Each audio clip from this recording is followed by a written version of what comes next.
오늘 하나님께서 주신 말씀은 민수기 3장 14절에서 39절까지 말씀입니다.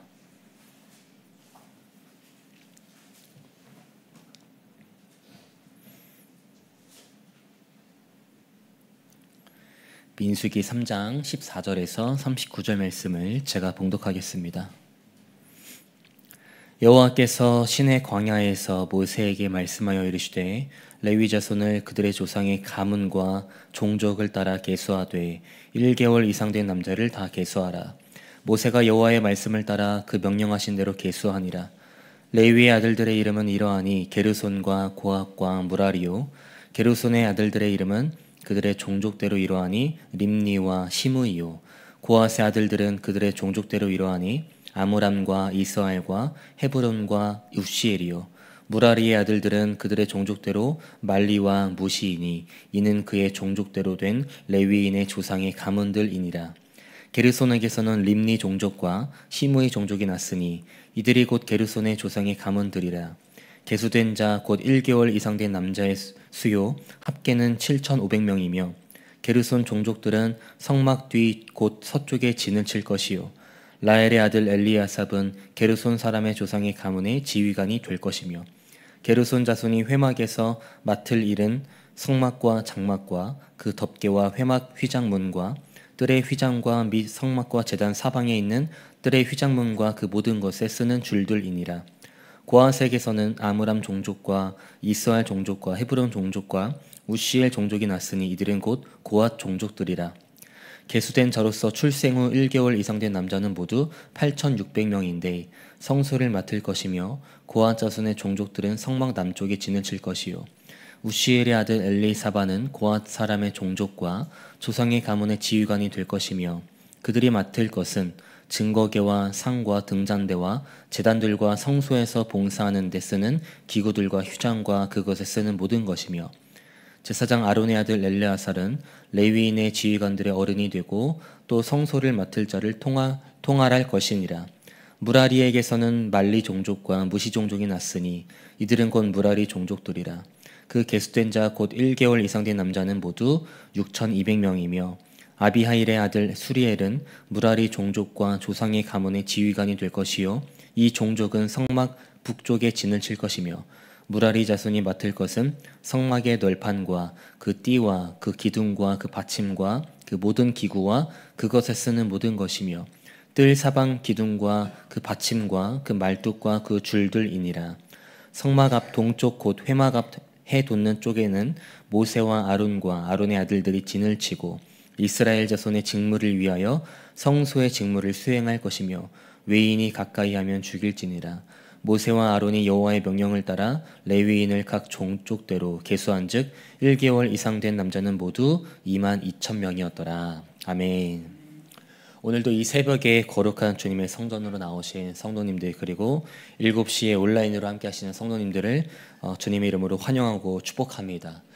계속해서 사순절을 보내고 있는데요. 오전 10시부터 진행하는 성경 통독 잘 참여하고 계신가요? 네, 사순절 절기 동안 말씀을 들으며 집중하는 시간을 통해서 예수님이 걸어가셨던 그 십자가의 길에 저희들도 함께 동참하고 또 거룩한 마음으로 나아가는 저와 여러분이 되시기를 주님의 이름으로 간절히 축복합니다. 오늘 본문에서는 레위 자손을 조상의 가문과 종족을 따라 인구 조사를 하라는 그 하나님의 명령이 등장하는데요. 오늘 본문을 통해 하나님께서 과연 우리를 어떤 존재로 부르셨고 또 우리는 어떠한 모습으로 살아가야 하는지 점검하고 결단하는 귀한 시간이 되기를 바랍니다. 레위 지파 중에서도 제사장 가문인 아론의 아들들에 대해 굉장히 자세히 기록한 어제 본문에 이어서 오늘 본문은 레위 자손을 계수하라는 하나님의 말씀이 기록되어 있습니다. 그런데 이 레위 자손을 계수하라는 하나님의 말씀을 보시면 두 가지의 특이한 점이 있어요. 첫 번째는 바로 1개월 이상 된 남자 아이까지 전부 계수하라는 겁니다. 본문 15절입니다.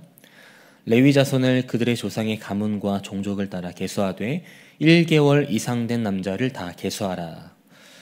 민수기 1장을 보면요, 오늘 본문처럼 하나님께서 모세에게 각 지파별로 인구조사를 하라고 말씀하십니다. 제가 1장 2절과 3절 말씀을 읽어드리겠습니다. 너희는 이스라엘 자손의 모든 회중 각 남자의 수를 그들의 종족과 조상의 가문에 따라 그 명수대로 계수할지니 이스라엘 중 20세 이상으로 싸움에 나갈 만한 모든 자를 너와 아론은 그 진영별로 계수하되. 오늘 본문에서 인구조사라는 방식과 1장에서 인구조사하는 방식이 차이점을 발견하셨나요? 민수기 1장에서는 분명히 20세 이상으로 싸움에 나갈 만한 모든 자를 지파별로 계수하라고 말씀하셨습니다. 그런데 오늘 본문에서는 이 레위 지파에 대한 인구조사 방식이 1개월 이상 된 남자아이까지 전부 계수하라는 거예요. 그렇다면 하나님께서는 왜 레위 자손에게만 1개월 이상 된 남자아이까지 계수하라고 하신 걸까요? 제가 민수기 3장 12절 13절 말씀, 어제 본문이죠. 우리말 성경으로 제가 읽어드리겠습니다. 보아라, 내가 이스라엘 자손 가운데 모태에서 가장 먼저 나온 사람들 곧 맏아들들을 대신해 이스라엘 자손 가운데 레위 사람들을 택했다. 그러므로 레위 사람들은 내 것이다. 왜냐하면 처음 난 모든 것은 다 내 것이기 때문이다. 내가 이집트에서 모든 처음 난 것들을 치던 날에 내가 사람으로부터 짐승까지 이스라엘에서 모든 처음 난 것들을 나를 위해 구별했다. 그러므로 그들은 내 것이다. 나는 여호와다. 라는 말씀이 있습니다. 무슨 말일까요? 다른 지파와 달리 레위 지파는 하나님의 특별한 소유, 하나님께서 보시기에 싸움에 참여할 수 있고 성막에서 봉사할 수 있는 그 성인 남자들과 다를 바 없이 1개월 이상 된 남자들도 똑같이 소중한 존재였기 때문에 그렇다는 겁니다. 다시 말하면 1개월 이상 된 남자들은 하나님께서 거룩하게 구별하신 하나님의 소유된 자라는 사실을 오늘 말씀을 통해서 분명히 하시기 위함이었다는 거예요. 이처럼 모세는 하나님의 말씀을 따라 명령하신 대로 1개월 이상 된 남자 아이들로부터 인구조사를 하게 되는데요. 하나님께서 그 조상의 가문과 종족을 따라 계수하라고 말씀하셨기 때문에 오늘 본문 17절부터 20절까지는 레위의 세 아들들의 가문이 소개되고 있어요. 17절에 이렇게 나와 있죠. 레위의 아들들의 이름은 이러하니 게르손과 고핫과 무라리요. 이렇게 세 명의 아들과 가문에 대해 소개를 한 후에는 본격적으로 가문마다 1개월 이상 된 남자들이 이제 몇 명인지 나와 있습니다. 22절 말씀을 보시면 게르손 가문에는 7,500명이었고요.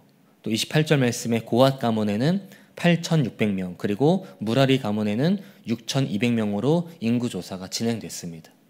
그리고 두 번째로 특이한 점을 발견할 수 있는 부분이 등장하는데요. 23절 이하 말씀을 보면 각 가문마다 성막과 관련하여서 어떤 일을 감당하는지가 소개되고 있어요. 이 부분이 왜 특이하냐면 민수기 1장에서는 각 지파마다 20살 이상의 남자들을 계수할 때 단순히 전투에 나갈 만한 자들만 인구조사를 하라고 하셨는데 오늘 본문에서는 레위 지파가 감당해야 할 일들을 굉장히 구체적으로 말씀하셨다는 겁니다. 민수기 1장 49절부터 51절 말씀 한번 찾아보시면서 들어보시길 바랍니다. 너는 레위 지파만은 계수하지 말며 그들을 이스라엘 자손 계수 중에 넣지 말고 그들에게 증거의 성막과 그 모든 기구와 그 모든 부속품을 관리하게 하라. 그들은 그 성막과 그 모든 기구를 운반하며 거기서 봉사하며 성막 주위에 진을 칠지며 성막을 운반할 때에는 레위인이 그것을 걷고 성막을 세울 때에는 레위인이 그것을 세울 것이요 라는 말씀이 있죠. 그래서 실제로 오늘 본문 23절 이하부터 보면요, 게르손, 고핫, 무라리 가문이 이 성막과 관련하여 어떤 일을 감당해야 되는지 굉장히 구체적으로 나와 있습니다.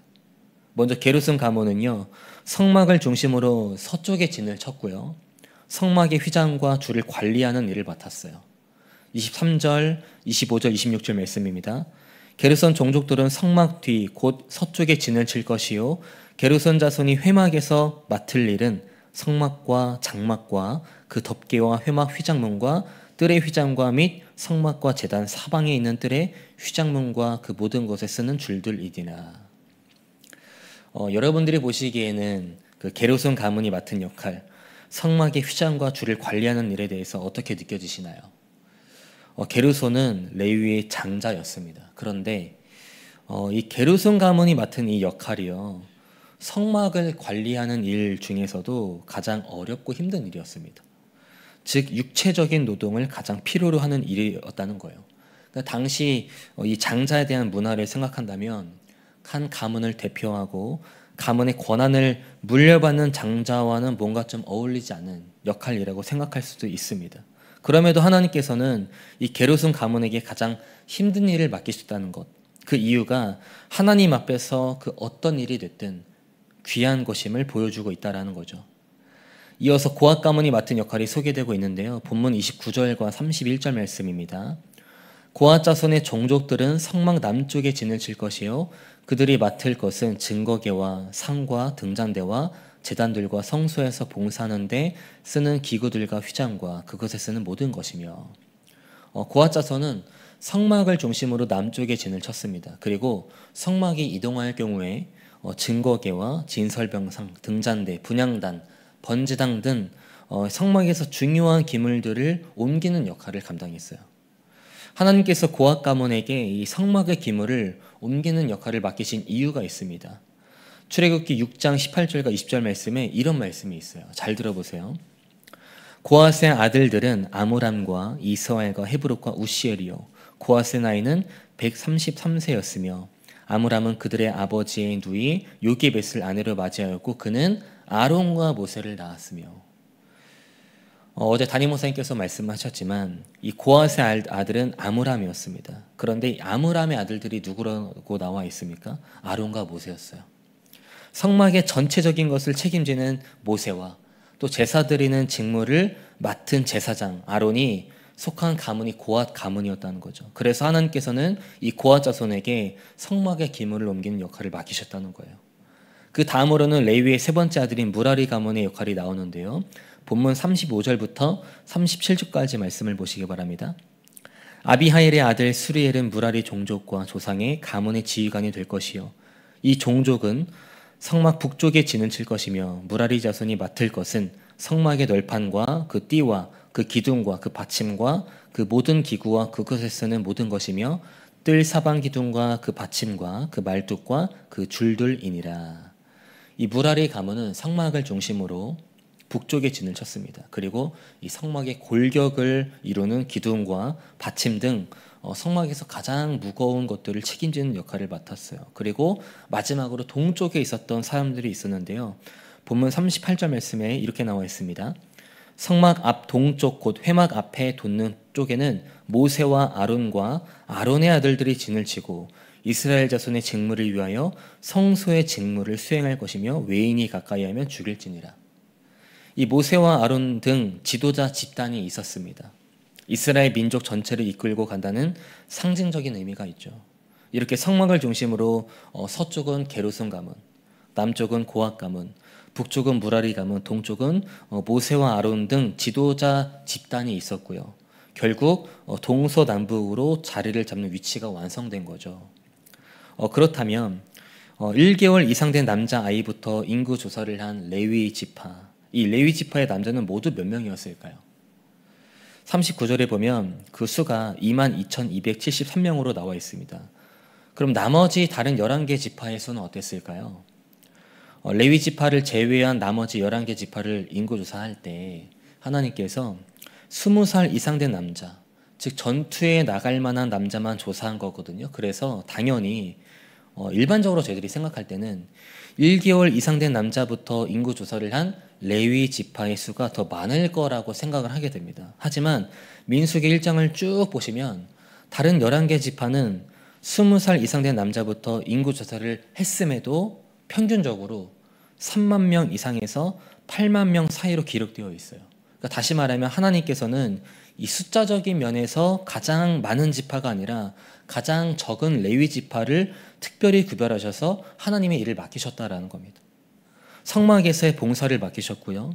이스라엘 백성을 대신해서 중요한 임무를 수행하게 하셨습니다. 그리고 레위 지파의 각 가문은 명확한 임무와 구역을 부여받아서 성막의 질서를 유지하는 데 기여했어요. 그렇다면 하나님께서는 왜 12지파 중에서도 수적인 면에서 가장 적은 레위 지파에게 중요한 역할을 맡기신 걸까요? 우연히 일어난 일이었을까요? 아니면 하나님의 실수였을까요? 만약 하나님께서 수적인 면을 중요하게 생각하셨다면 인구 조사에서 가장 많이 기록되었던 유다 지파에게 임무를 맡기셨을 겁니다. 왜냐하면 그 인구수가 74,600명이었거든요. 하지만 하나님께서는 단순히 숫자가 많고 적고를 떠나서 이 12지파 중 레위 지파가 다른 지파를 대신하여 하나님께 바쳐진 자들이기 때문에 그들의 그 정체성을 통해 다시 한 번 더 하나님을 인식하고 이스라엘이 하나님께 드려진 민족임을 깨닫게 하시기 위함이었다라는 겁니다. 여러분, 어제 담임 목사님께서도 말씀하셨던 것처럼 하나님께서는 레위 자손을 통해 뭐라고 말씀하셨죠? 그들은 내 것이 될 것이다 라고 말씀하셨습니다. 그 누구도 레위 자손이 하나님의 소유라는 사실을 바꿀 수 없다는 것을 단호하게 선언하고 계신 거예요. 사실 레위는요, 아시는 것처럼 야곱의 셋째 아들이었습니다. 장자가 아니었어요. 그리고 오늘 본문에서도 나타난 것처럼 이스라엘 12지파 중에서도 숫자적으로 가장 적은 지파였죠. 그런 레위 자손을 가리켜서 내 것이라고 말씀하고 계신 거예요. 하나님의 은혜죠. 그렇다면 오늘 말씀이 비단 구약시대 레위 자손만의 이야기일까요? 오늘 본문을 통해 하나님께서는 우리 또한 하나님의 소유이자 하나님께 택함받은 자녀라는 사실을 다시 한 번 더 말씀해 주고 계신 겁니다. 하나님의 은혜가 있었기 때문에 우리는 값없이 의롭다함을 받은 거죠. 로마서 3장 24절 말씀에 이런 말씀이 있습니다. 그리스도 예수 안에 있는 성령으로 말미암아 하나님의 은혜로 값없이 의롭다 하심을 얻은 자 되었느니라. 여러분, 우리는 하나님의 은혜로 인하여서 하나님의 소유된 자녀입니다. 이 사실을 확신하십니까? 로마서 8장 38절 39절에 이렇게 나와 있습니다. 내가 확신하노니 사망이나 생명이나 천사들이나 권세자들이나 현재일이나 장래일이나 능력이나 높음이나 깊음이나 다른 어떤 피조물이라도 우리를 우리 주 그리스도 예수 안에 있는 하나님의 사랑에서 끊을 수 없으리라. 우리는 하나님의 은혜로 인하여 하나님의 소유된 자녀이기 때문에 우리가 마주한 상황이 아무리 힘들고 어려워도 그 무엇도 하나님과 이 나와의 관계를 끊을 수 없다라는 거예요. 왜냐하면 하나님께서 우리를 너는 내 것이라 라고 강력하게 말씀하고 계시기 때문에 그렇죠.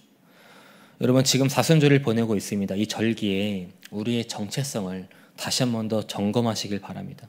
우리가 잘나서 우리가 어떤 특별한 능력이 있어서가 아니라 오직 하나님의 은혜로 우리를 자녀 삼아 주셨어요. 이 사실을 기억하셔서 언제나 하나님의 소유라는 사실, 그 정체성을 잊지 않고 살아가는 저와 여러분이 되시기를 주님의 이름으로 축복합니다. 말씀을 정리하겠습니다.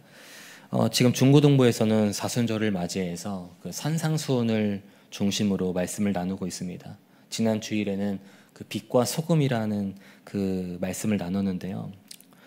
빛은 어둠을 적극적으로 밝혀주는 역할을 하죠. 그리고 소금은 우리 인간의 몸에도 또 음식에도 그리고 바다에도 필수적으로 필요한 요소입니다. 짠맛이라는 본질을 잃어버리면 안 돼요. 그런데 예수님께서 저희들을 향해 빛과 소금이라고 말씀하신다는 거죠. 다시 말하면 빛이 어둠을 적극적으로 밝혀주듯이 우리도 하나님의 자녀라는 사실을 감추는 것이 아니라 적극적으로 나타내야 하고요. 짠맛이라는 본질을 잃어버리지 않는 것처럼 우리도 예수님을 닮아가려는 그 본질을 잃어버려서는 안 된다는 거예요. 그러면서 오늘 말씀을 준비할 때 이런 질문을 던져봤습니다. 하나님의 소유된 자녀라는 그 정체성을 기억하면서 살아가는 것은 어떤 삶일까? 생각을 해보니까 하나님께서는 이미 이 말씀을 통해 끊임없이 선언하고 계시더라고요. 나에게 베풀어 주신 그 은혜를 기억해서 하나님의 자녀라는 사실을, 그 하나님의 내 정체성이 하나님의 소유라는 사실을 감추는 것이 아니라 이 시대에서 나타내면서 살아가는 것, 그리고 예수님을 닮아가려는 본질을 잃어버리지 않고 살아가는 것, 혼란스럽고 어려운 이 시대 속에서 결국 빛과 소금으로서 살아가는 것이 하나님께서 원하시는 모습이 아닐까라는 것을 깨닫게 되었습니다. 살아가는 여러분, 지금까지 하나님께서 우리의 삶 속에 부어주신 은혜가 정말 크지 않습니까? 그 은혜를 다시 한 번 더 기억해서요, 우리의 정체성을 점검하고 기억하시길 바랍니다. 하나님의 은혜로 인하여서 우리를 의롭다고 여겨주시고 자녀 삼아주신 그 사실을 기억하여서 언제나 하나님 보시기에 기쁨이 넘쳐나는 빛과 소금으로서 살아가는 저와 여러분이 되시기를 주님의 이름으로 간절히 축복합니다. 기도하겠습니다. 은혜가 많으신 하나님, 우리는 지금 사순절을 보내고 있습니다. 이 절기에 우리의 정체성을 다시 한 번 더 점검하고 기억하길 원합니다. 오직 하나님의 은혜로 우리를 자녀 삼아 주시고 너는 내 것이다 라고 강력하게 말씀하시는 하나님을 우리의 온 마음을 다해 찬양할 수 있도록 인도하여 주시옵소서. 그 어떤 것과도 비교할 수 없는 하나님의 은혜를 기억하여 우리가 각자의 삶 속에서 하나님의 소유라는 사실을 감추는 것이 아니라 적극적으로 나타내는 빛의 역할을 감당할 수 있도록 붙잡아 주시고 예수 그리스도를 닮아가려는 그 본질을 항상 잃어버리지 않는 소금의 역할을 감당하면서 살아갈 수 있도록 인도하여 주시옵소서. 이 결단을 통해 예수님께서 걸어가셨던 십자가의 길에 우리도 경건하고 거룩한 마음으로 동참할 수 있도록 이 사순절 기간 동안 인도하여 주시옵소서. 이 시간 우리 스피교교회를 위해서 기도합니다. 이 땅에 우리 스피교교회를 세워주시고 116년이라는 시간 동안 지켜주심에 감사합니다. 우리 교회가 이 지역과 사회 그리고 열방을 향해서 주님의 대위임령을 순종하여 선교적 교회로서 쓰임받을 수 있도록 인도하여 주시옵소서. 또한 김진웅 담임 목사님과도 함께 하셔서 많은 목회 사역을 감당하실 때마다 지치지 않도록 새 힘을 부어주시고 언제나 성령 충만함으로 주신 사명들을 감당하실 수 있도록 함께하여 주시옵소서. 다음 세대를 위해 기도합니다. 영유아 지부부터 청년부까지 모든 예배 속에 하나님의 임재하심을 경험하는 다음 세대가 되길 원합니다. 예배를 통해 하나님의 사랑을 경험하게 하시고 우리의 삶 속에 예수 그리스도만이 정답이라는 사실을 깨닫는 다음 세대가 될 수 있도록 역사하여 주시옵소서. 하나님께서 주신 은혜를 순간순간 기억하여 하나님이 찾으시는 그 예배자가 될 수 있도록 함께하여 주시옵소서. 우리 교회 안나선교회, 모세선교회 등 신앙에 선배되는 성도님들이 있습니다. 특별히 일교차가 큰 이 날씨 속에서 아프지 않도록 건강을 지켜주시고 하나님을 향해 감사의 고백이 넘쳐나는 성도님들이 될 수 있도록 함께하여 주시옵소서. 또한 열심히 땀 흘리며 헌신하는 청장년 선교회원들이 있습니다. 어디를 가든지 선한 영향력을 끼칠 수 있도록 붙잡아 주시고 하나님께 쓰임받는 귀한 일꾼 될 수 있도록 인도하여 주시옵소서. 아프신 환우분들에게도 하나님의 전능하신 팔로 안아주셔서 건강이 속히 회복될 수 있도록 역사하여 주시옵소서. 이 시간 귀한 예물 드렸습니다. 이 예물들이 하나님 보시기에 귀하고 아름다운 곳에 쓰일 수 있도록 인도하여 주시고 오늘 하루 동안에도 우리의 정체성을 기억하여 하나님 보시기에 기쁨이 넘쳐나는 귀한 하루가 될 수 있도록 기름을 부어 주시옵소서. 감사드리며 우리의 소망 되시고 구원자 되신 예수 그리스도 이름으로 기도드립니다. 아멘. 하늘에 계신 우리 아버지여, 이름이 거룩히 여김을 받으시오며 나라가 임하시오며 뜻이 하늘에서 이루어진 것 같이 땅에서도 이루어지이다.